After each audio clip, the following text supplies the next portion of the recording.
It's my honor as we continue our summer congregant speaker series to invite up our speaker this evening, who, when I was talking to, I think potentially, I don't know if she's our only centenarian congregant at the moment, but one of our members who is 100 years old, who has been connected to Beth Am since the early 60s. I said, Keith Raffel is speaking tonight. And she said, oh yeah, I've known Keith since he was yay high.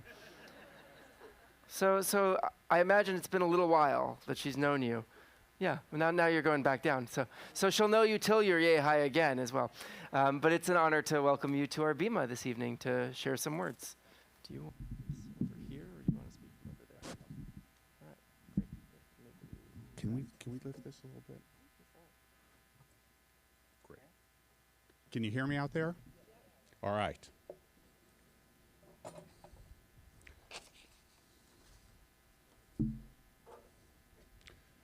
What a zechus, a privilege to be here speaking to you on the very grounds where I went to religious school, became a bar mitzvah, and married Terry.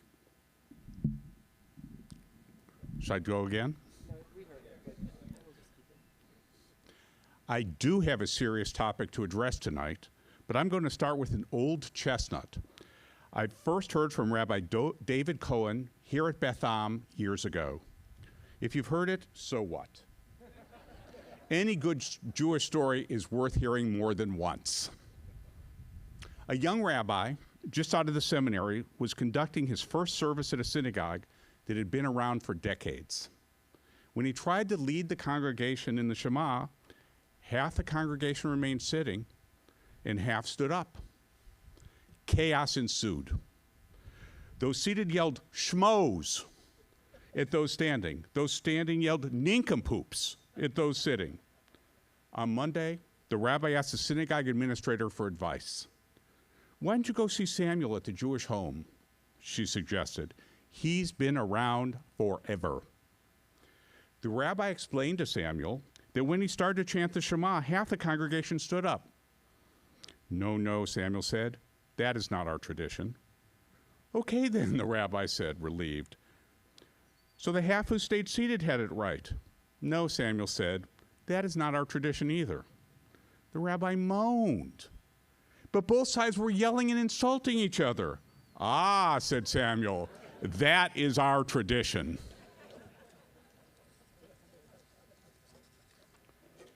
Feel free to yell and insult me, whether standing up or sitting down. Recently, I'm getting to business now. Recently, over 800 rabbis and cantors, some of whom I know and have the utmost respect for, signed an open letter to New York City Mayor Zohran Mamdani demanding he apologize for, among other things, calling supporters of AIPAC monsters. I sympathize with the impulse behind the letter, but I'd like to suggest that issuing it was counterproductive. Using a familiar Silicon Valley phrase, Mamdani's unending denunciations of Israel and his anti-Semitic pronouncements are not bugs. They are features. He didn't use the word monsters inadvertently, but purposefully to win political favor. The clerical letter only enhanced the mayor's political standing by, in the eyes of his acolytes and potential followers, demonstrating his willingness to stand up to the alleged malefactors. The chances of an apology were less than zero. Anti-Israel and anti-Jewish animus is at the very core of what Mamdani stands for. Before ever running for office, he sent his love to the Holy Land Five Americans convicted of illegally donating to Hamas. His post on social media the day after the murderous October 7th attack did not mention Hamas at all. Instead, he wrote that a lasting peace would come only after Israel ended its occupation of Gaza. Only one problem. There were no Israeli troops in Gaza on October 7th. Israel had completely withdrawn every soldier and civilian from the Strip back in 2005. Mamdani's own monstrous rhetoric is applauded by his so-called progressive base and only enhances his reputation for fearless advocacy on behalf of the deprived and neglected. His video posted Wednesday, 2 days ago, called for the arrest of Israeli Prime Minister Netanyahu as a war criminal if he makes an appearance at the UN in September. It was viewed 74 million times in the first 24 hours of availability. Yet Chinese leader Xi Jinping, who holds Uyghurs in concentration camps, Iranian leaders who fund Hamas and Hezbollah, and Russian officials waging war in Ukraine all speak at the UN without a word of protest from Mamdani. Mamdani has described Israel's conduct in Gaza as genocide, called for the dismantling of Israeli apartheid, and referred to the Israeli government as settler colonial. He's got it wrong on all three counts. Israel is not genocidal. The population of Gaza has gone up 6 times in the last 6 decades. Hardly evidence of genocide. After October 7th, Israel's declared war aims were the defeat of Hamas and the return of hostages. It warned civilians before bombings and facilitated humanitarian aid, including food deliveries and polio vaccinations. It's not apartheid. Arab citizens of Israel vote, serve in the Knesset, and sit on the Supreme Court. And it's not settler colonial. The Jews are the indigenous people in Eretz Yisrael and have lived there for over 3 millennia. As Bill Clinton said, the Jews were there first. Zionism did not involve settlers sent by a distant imperial mother country to claim the land. The U.S. Department of Education's Office for Civil Rights, along with over 40 countries and hundreds of universities, has adopted the International Holocaust Remembrance Alliance's definition of anti-Semitism. Under the IHRA guidelines, applying double standards to Israel by requiring of it a behavior not expected or demanded of any other democratic nation is itself anti-Semitic. Mamdani explained his opposition to Israel by saying, "Any state that privileges one religion over the other is one I can't support." Over 24 countries have Islam as their state religion. Does he attack them? Israel may be a Jewish state, but it is 22% Muslim, Christian, and Druze. In contrast, those countries that have adopted Islam as their state religion, like Egypt, Algeria, Iraq, Iran, have ethnically cleansed themselves of virtually all Jews. Mamdani is then, by definition, an anti-Semite. As ADL head Jonathan Greenblatt writes, Mamdani remains relentlessly obsessed with the world's only Jewish state, even as Jewish New Yorkers face record levels of anti-Semitism. Just yesterday, the day after his video attacking Netanyahu went viral, a Jewish man wearing a kippah was stabbed on New York's Upper West Side by an assailant shouting, "Allahu Akbar." Rabbi Benjamin Spratt of Manhattan's Congregation Road of Shalom, a former colleague of our old Rabbi Shoshana, wrote last night, "Leaders bear the responsibility for the climate their words create. Words do not wield the knife, but they make a target imaginable and violence justifiable." Closer to home, last December, our congregation hosted Representative Ro Khanna, who has consistently leaned into anti-Israel rhetoric and supported anti-Israel candidates to bolster his progressive credentials and a possible run for president. This invitation was a questionable choice in my view. Khanna used the forum to make his anti-Semitism sound reasonable and thoughtful. He posted, "We had an open discussion with congregants on anti-Semitism and a path forward for Israel and Gaza."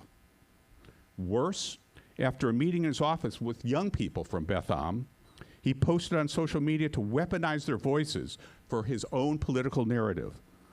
As Pirkei Avot warns, be careful with the ruling authorities, for they do not befriend a person except for their own needs. I believe we Jews are missing what is going on in our country. I remember the Youngblood song we intoned at Camp Saratoga, the predecessor to Camp Newman in the 1960s. Come on, people now, smile on your brother. Everybody get together. Got to love one another right now. I still approve of the sentiment, but today I must reject the strategy. We often close services here at Beth Am with Od Yavo Shalom Aleinu, where we sing of the desire for peace using both the Hebrew word shalom and the related Arabic word salam. I want peace, but it seems ill-conceived to sing of a yearning for peace in Arabic, when a peace that includes a Palestinian Arab state has been repeatedly rejected by Arabs in favor of armed conflict, most infamously after the 1947 UN partition and the 2000 Camp David summit. The Hamas covenant calls for Islam to obliterate Israel and to vanquish all Jews everywhere. Paraphrasing Golda Meir, it's hard to have salam when the other side wants to kill you. And yet, Jewish Senator Bernie Sanders is an icon for progressives. Joel Rubin, a former State Department official and Sanders campaign staffer, says his former boss has been able to shove into our system the most categorically anti-Israel, anti-Semitic candidates that we've seen in a generation, and it's by design. This week's convention, the College Democrats of America hosted Hassan Piker, who has 2 million followers on Instagram alone, and has said Hamas is 10,000 times better than the Israeli government. A poll this month shows 18 to 24-year-old Americans support Hamas over Israel by 60% to 40%. The youth of America, our future, prefers an authoritarian, genocidal, murderous regime over a nation embracing universal suffrage, free elections, and LGBTQ rights. What explanation is there for this obsession with Israel other than anti-Semitism? Where are the protests on college campuses against the Iranian government's slaughter of dissidents last January, the ongoing Turkish attacks on Kurds, the genocidal campaign in Darfur that has already led to 150,000 deaths? Or for that matter, Hamas action in Gaza, condemned by a U.S. official last week that endangered humanitarian personnel, intimidated workers delivering life-saving food assistance, and disrupted life-saving humanitarian operations. Of course, anti-Semitism isn't only about Israel. The FBI reported that hate crimes in 2024 in this country directed against Jews, and we make up about 2% of all Americans, constituted nearly 70% of all reported religion-based hate crimes. That's 8 times more than the number of anti-Muslim hate crimes. This hatred has deadly consequences.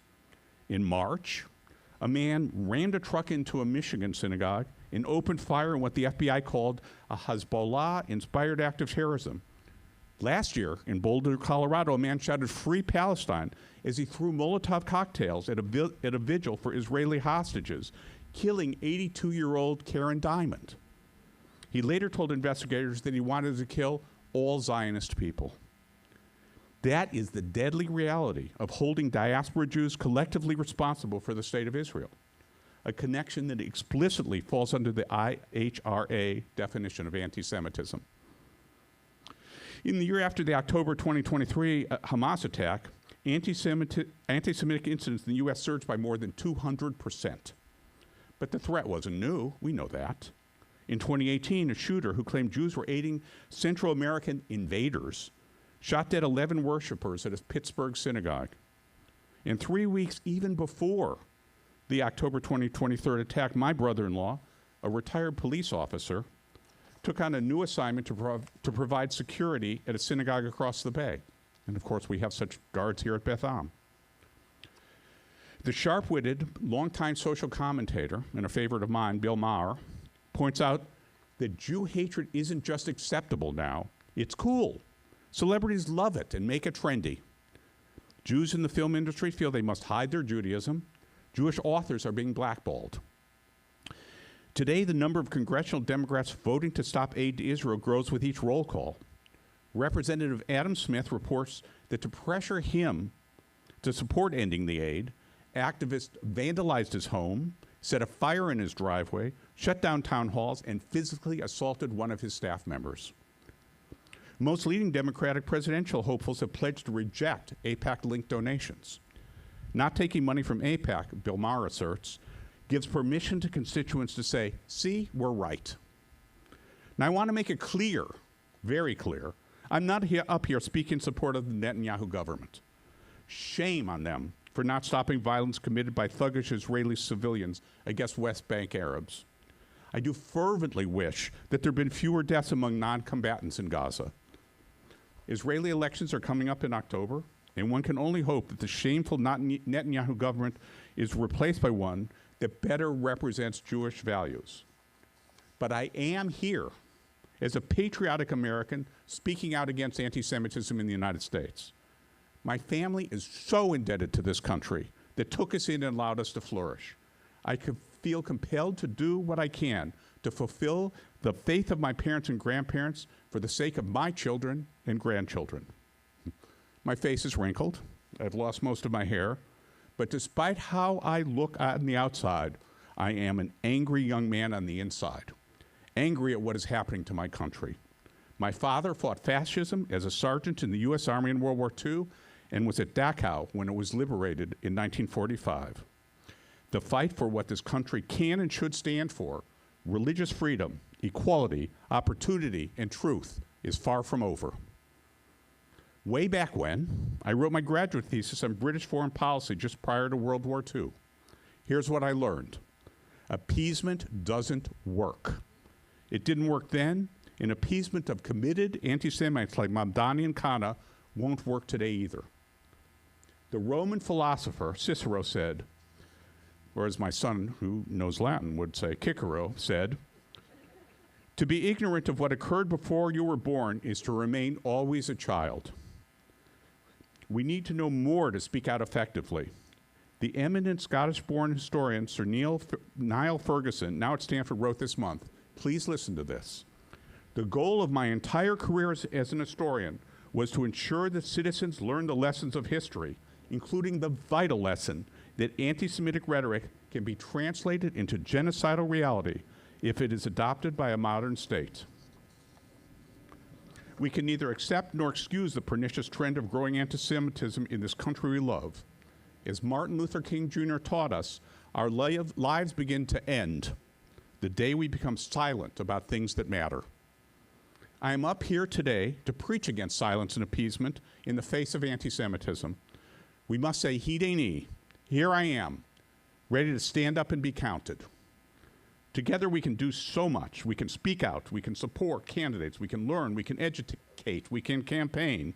We can put our critical faculties to work and not just accept the common wisdom. We are here our duty to the future in the words first sung over half a century ago by Crosby, Stills, Nash, and Young, which I recall well from my first incarnation as an angry young man, when I actually was one, during the Vietnam War. Teach your children well. Feed them on your dreams. The prayer Oseh Shalom, which we chant tonight, can be translated like this. May the one who makes peace in high places make peace upon us and upon all Israel and upon all who dwell on earth. I'll go for that. I wish you peace on this Shabbat. Thank you. Shkoch.